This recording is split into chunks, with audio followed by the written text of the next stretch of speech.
What's going on, people? Welcome to the match preview. Yes, it's Chelsea on Monday night. And on top of that, we've still got Hodgson as our manager. So, of course, we're going to be talking about that. And also press conference, injuries, and more. As always, if you're watching it on YouTube, if you can hit the like button, if you do enjoy the content, that'd be much appreciated. And also subscribe to not miss out on future Palace content. Today, I am joined by Nick and also Patrick. I've got the experienced players in the team, just like Roy. I'm not. Yeah, I'll be sure he could be Will Hughes. Yeah, great. Yeah, exactly. Yeah, and I am. I don't know. I'm France. I'm on the bench, but I just made a shock appearance today. But look, let's start off with the press conference. You both listened to it. You both sounded a bit. Not a bit. Well, Patrick, anyway. Patrick was furious. Even he's furious right now after like 12 hours after the press conference. Furious with the comments. I'll start off with you, Patrick, because you were very vocal before we even started the show. You were not pleased with some of the things that he said.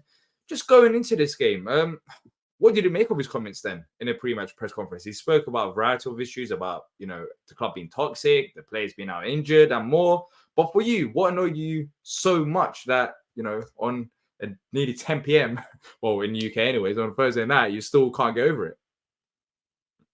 Well, with the 5-hour difference, I had to get up early to listen. And as soon as I turned it on, I regretted the moment he started speaking. The moment he started speaking, I hated it. He doesn't take responsibility for anything at all that he does as a manager, which is amazing to me. And it was amazing to me he was still actually in the front of a podium as Palace manager. He talked about the injury to Olise and basically blamed Olise for basically saying that he could have played. He basically blamed the kid to say, He said, "Oh, the lad's too quiet for his own good." There you go. But right. we know he's like that anyway. I mean, he said he should have spoken up. Oh, right. So there was that. That got me upset. Then he talked about the medical stuff, and apparently it's their fault we got all these injuries. But I could have sworn, and I could be wrong, that he's the one that left Eze on during the Brentford match when he didn't have to. He's the one. As well, yeah. Both of them, right? Yeah. It was him that took him off at halftime against Everton. So apparently he can manage injuries against Everton, but he can't manage injuries against anybody else. Listen, man, seriously, the whole thing was just an absolute waste of time. He talked about he didn't want to put a time on the injury. So, he bemoaned the injury to Decore and to Guéhi, and we lost our best 4 players. Well, mate, you're in charge of the club. You're the one that's partly responsible. Yeah, you can blame the medical stuff if you want. Maybe they're telling you things you shouldn't say, but common sense says, I'll say it again, common sense says Michael Olise should never have seen the pitch on against Brighton. Never seen it. Now, he could have gotten injured during training. Agreed. Could have got injured on Monday against Chelsea. Agreed. Let that happen then. Because hamstring happen all the time, right?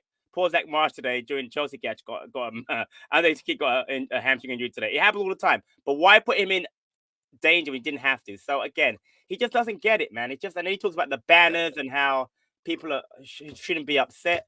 Are you joking, mate? Shouldn't be upset. I'm watching every single week. No, he said he can understand why the fans are upset because of the run of the results. He can't understand why I'm upset. He didn't hold his hands up and say, "Look, it's the way I'm setting us up to play now." More important than the press conference is the fact that it's taken place today, when normally on a Saturday game you have a press conference on a Friday, don't you? So why have they chucked in a Monday game press conference on Thursday with Roy at the helm? Is that just to tell us, well, he's in charge, you can shut up with all your conjecture? Because we've heard on the internet grapevine today that a couple of the people that D and I spoke about on a previous show this week actually aren't interested in coming to Palace. Yeah, well, I think he'll still be in charge against Chelsea. I'll be very shocked if we get rid of him now. But regardless of what happens against Chelsea, and I said this as well, even though we beat Sheffield United, it's gone past that point. It's not a case of, if you win, we give him another game. It's done. It's bigger than results. I mean, we're talking about injuries to key players. Olise, I think, has been massively mismanaged from the manager. Yes, the medical staff are also there. And before people say, "Oh, you're not at the training ground, you don't know what's..." common sense should take place, and Elise shouldn't have come on, as Patrick said, against Brighton. So for me, I don't understand how he's still here. But the bigger thing, Nick, is I don't know genuinely how the fans are going to react on Monday night, because based on what's been going on ever since the Brighton game, it's not looking good at Selhurst Park. My own take is this: the Palace fans will get behind the team. We've got to do that. We're Palace supporters, and we're going through a shit time. We still support them. If we're not going to support them, then we shouldn't be going. Yeah, if we go 2-3-0 down and are abject, then yes, perhaps let it be known. Really let it be known. But actually, at the start of the game, we get right behind them when we G them up. Don't start negative, because regardless of what we think about Roy and whether he should be there or not, and we hope we lose, so he goes. We've been saying that for weeks. We need the 3 points. So as supporters in the ground, we've just got to really back everybody and just flick V's at Roy every now and then, just to let him know that we've got our BDI on him and we want him out.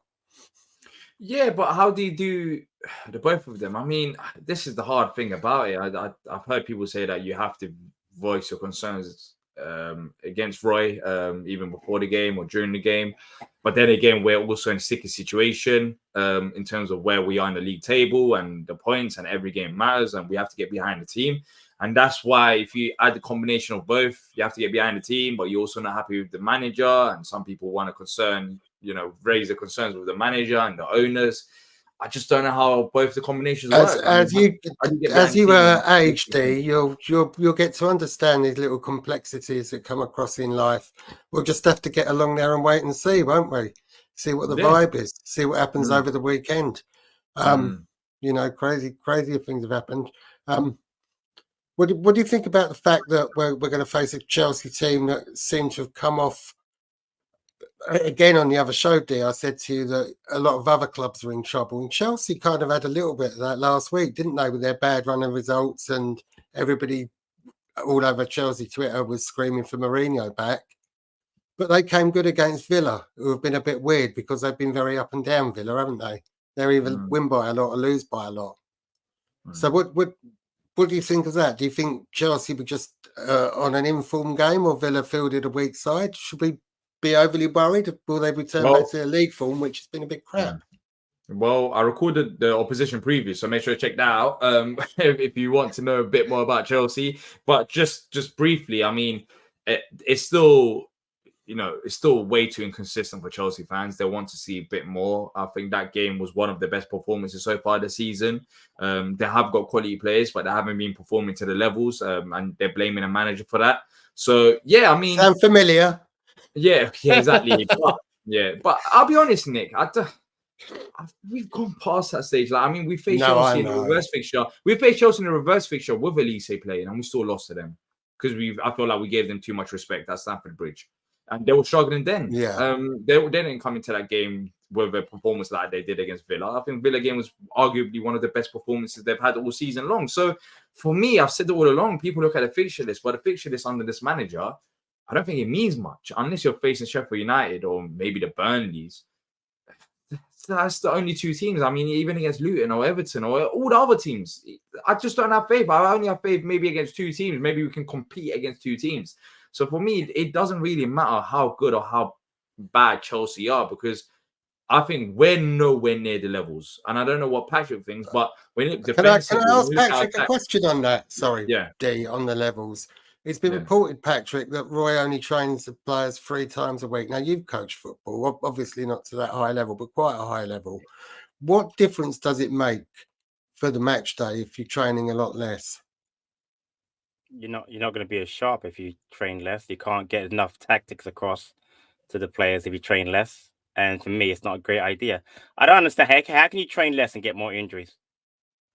That's oxymoronic. I think there's something at training, clearly. I mean, the amount of hamstring injuries, I know Roy says it's luck. It's not down to luck. I'm sorry. Oh, it's all down to the fact that VAR's meant games go on for 105 minutes. Yeah, that's for everyone, Nick. That's for everyone. But there's always an excuse. There's injuries everywhere.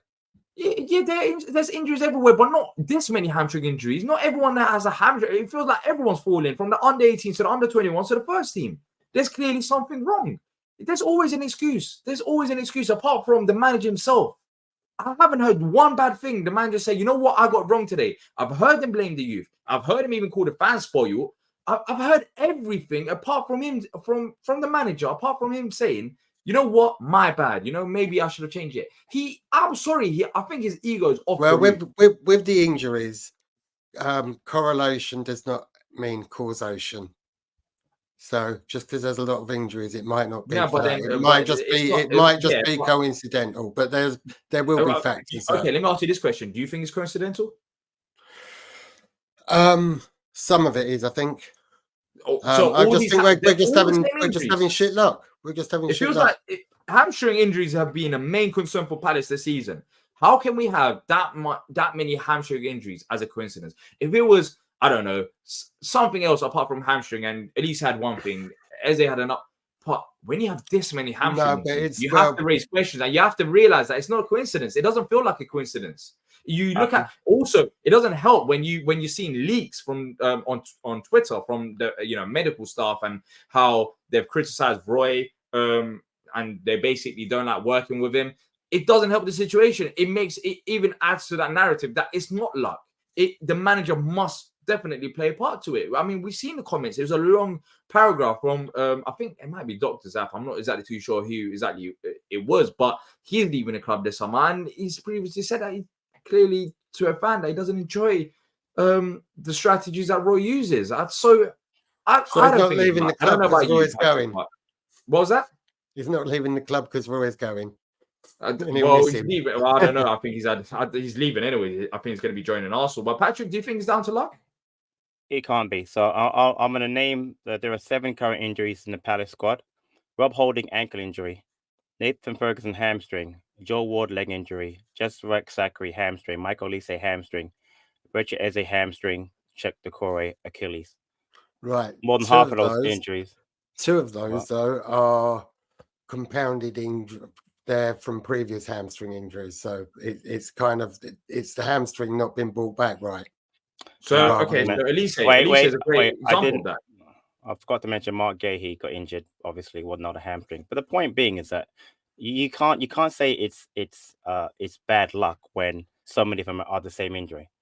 You can't say it's luck. You cannot say luck. I don't know exactly what it is. It's not just luck. It cannot be luck. No one can be. I'm not saying it's completely luck, but I'm just saying that there will be instances where it is just a coincidence. Yeah, but then remember, we've had luck and coincidence are the same thing. We had a moment where we had so many injuries and they were all hamstring as well. Remember when everyone was falling down? I remember even in the Bournemouth game, I think Schlupp went off injured, and it was a similar instance. Like this many injuries, I think falls down to lack of rotation, lack of trust in the players, continuously playing the same players. I think the Elise one is a great example. Elise has been on and off with injuries for the past 2 to 3 months.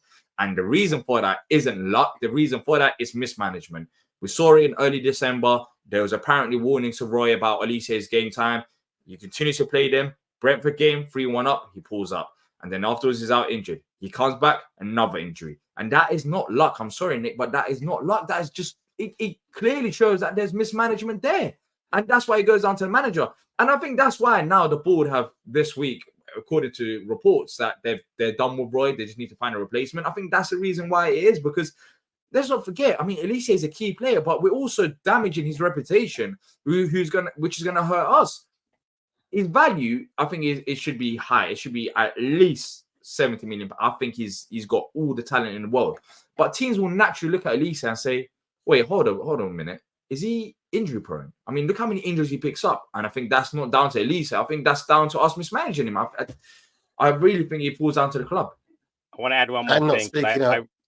I wrote a quote down that I just forgot. I wrote a quote down that he said today, which made me stop watching. I'm not joking. The quote was, "It was the perfect storm." That was his comment about the injury. Yeah. He called it the he called it the perfect storm. So okay, that's luck. No, it's you, mate. Look in the mirror. It's you. It's not the perfect storm. Perfect storm is pure luck. That is luck. That's not a perfect storm. Him wanting to come on, him having a history of injuries. No, all you have to do is not let him play.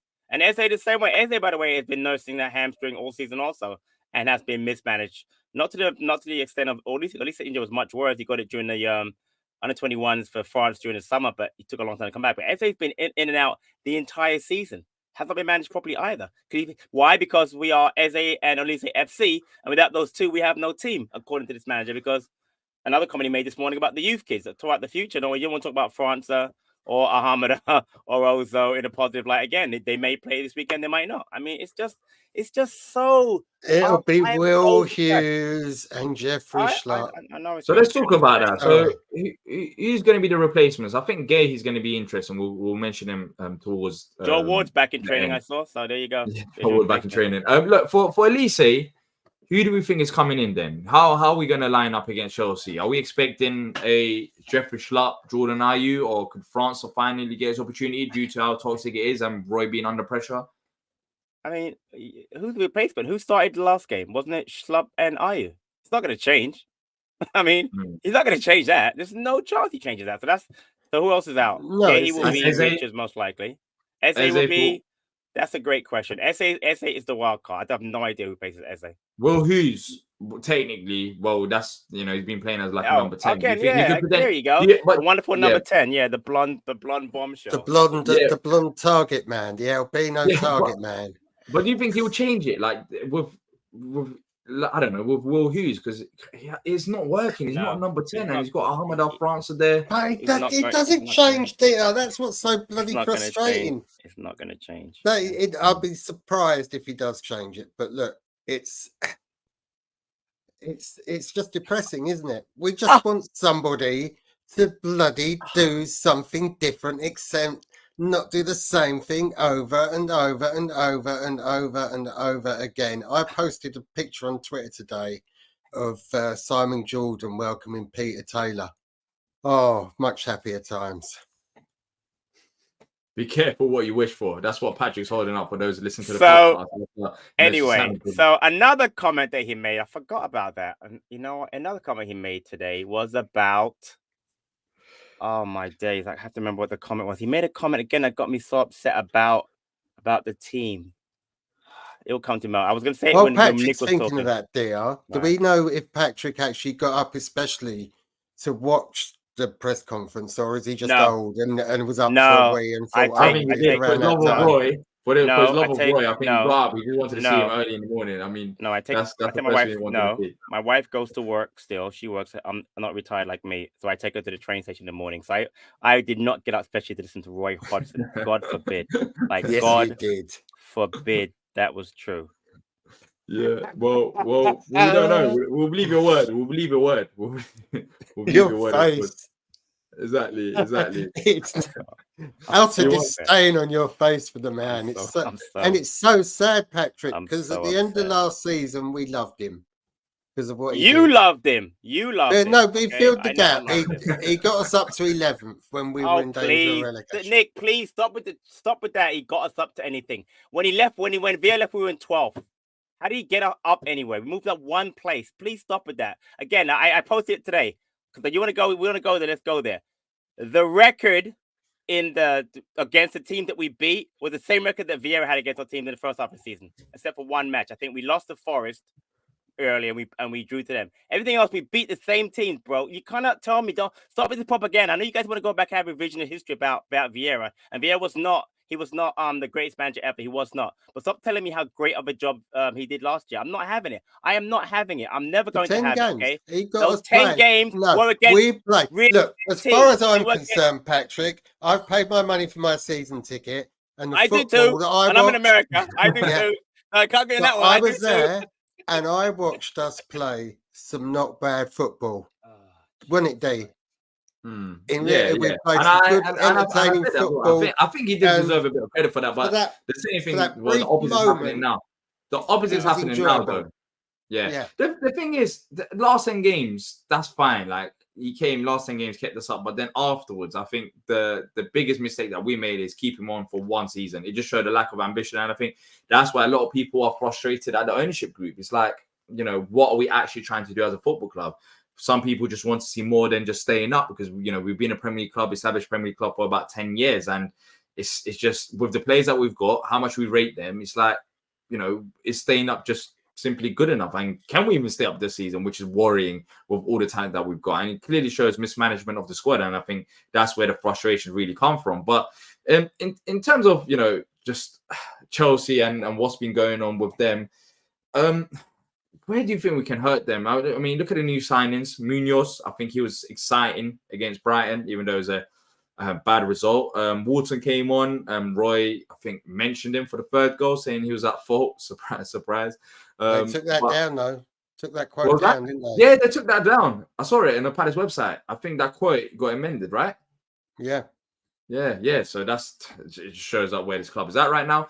And then, yeah, I mean, Munoz, Wharton, could they be like a surprise for us, Nick, in this game? Munoz especially, I think he was sort of that right back. I think that should be an improvement from when we last faced him, and we had, I think, Nathaniel Klein starting at right back at Stamford Bridge. Yeah, Munoz, I think, will be comfortable because he's experienced. He's played at international level, and he's Palace is played in much bigger grounds than Selhurst Park. Let's put it that way, I reckon. Now, Wharton, I felt sorry for him for that third goal. I think he was surprised, but he's come on as sub. Everything is a new ground. It's his first moments, and I think the speed of the game shocked him, but he grew into it really quickly. And that mistake, because obviously the player has to go. There are defenders past Wharton. It's not like he was the last man when it happened, when the ball got taken off him. I think he'll grow into that really well. And talking to Blackburn supporters, they just think that we've got another Eze or another Elise. He's that level. Mm-hmm. And if he is, credit to Dougie. Yeah, just like apart from smashing their legs with sledgehammers, Elise and Eze have come on all right under our tutelage. Yeah, they have. Let's talk about score predictions now. I said 3-0 in opposition preview. I'm going to say 3-0 here to Palace. I think we'll shock everyone. I can't even laugh. I don't know why I said that. 3-0 to Chelsea. I think our attack is lacking in quality. Individual brilliance has carried us most recently against Sheffield United. I think that's what got us a win. I think tactically we're a bit lost. Chelsea are there defensively for the taking for the majority of the season. They have struggled. They have conceded goals, but I just don't think we've got enough in attack. And defensively, without Gahey, Richard should most likely start there. We haven't been convincing at all. So I think it's going to be 3-0 Chelsea. Patrick? Are you going to the game, D? I think so, yeah. I genuinely can't. I do have a ticket, but I don't know if I could be bothered. But I think I'm going to be going, yeah. I'm asking because the last 4 matches, are you ready for this stat? Yeah, go on. You've conceded in the 2nd minute, the 3rd minute, the 4th minute, and the other game, you gave up 5 goals and lost 5-0. If I were you, get there early. That's the thing. Yeah, that's 3 minutes past early. Yeah, apart from the Arsenal game, I have not seen us concede all them early goals because we conceded so quick, and I wasn't even there. Or get there late. Yeah, whatever. Exactly. So I guess that's a pro. Like, at least I don't have to witness the goal going in. I can see the scoreline being 1-0 after like 20, 30 seconds. Yeah. I'm going 4-0 Chelsea. We've lost 13 straight to them. What makes you think we can win a game? We haven't won against them in 13 games. It's his 200th game. I hope this is his last game, but I'm going 4-0. It won't get him fired, but I'm still going 4-0 Chelsea. Nah, yeah, I think he's done. I think he should be done anyways, but finding a replacement. So hopefully by then they'll find a replacement. Nick? It's my birthday on Monday. It's not often games fall on my birthday, so I should probably be in the pub beforehand. I feel sorry for you that you have to wait on your birthday. But I was going to say you kind of want to do nice things on your birthday. In fact, I'm going to Scotland the day after, up to St Andrews. Oh, that's so I'll send you some photos there, Patrick. I could have gone there on Monday, but I'm going to football because we go. That's what we do. You should have gone. You should have gone on Monday. You're going to be missing out on much.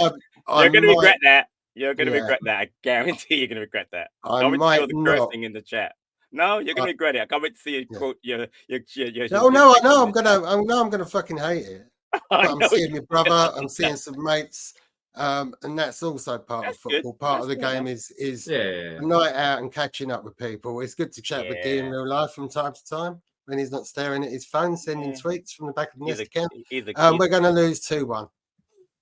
Sorry, that was my prediction. Oh, we got a goal. I mean, he's scoring a goal. Out of curiosity. And I'd make Henderson captain, see if it bucks his ideas up, and actually see if he can lead by example and shout at our players and get them G'd up rather than shouting at the crowd. Yeah, I think Anderson, he's just frustrated, man. He's very frustrated. And I mean, we are as fans. Imagine playing in that. We know Anderson's qualities, and I don't think we're playing to his strengths even right now. But yeah, look, Nick is the closest to a positive result, and even that's negative. I put my thumbs up. Let us know your thoughts in the comment section down below, as well as the score predictions. Thank you to every single one of you that's been watching or listening to this. If you have enjoyed it, and if you are watching it on YouTube, like, subscribe, people. Thank you so much for your support so far. We will be back Monday night for a very scary match reaction. I don't know. It depends on what Palace side turn up. But right now, I am worried about 10:30 on Monday night coming to that reaction with how things are going. But until then, up the Palace and keep safe, people.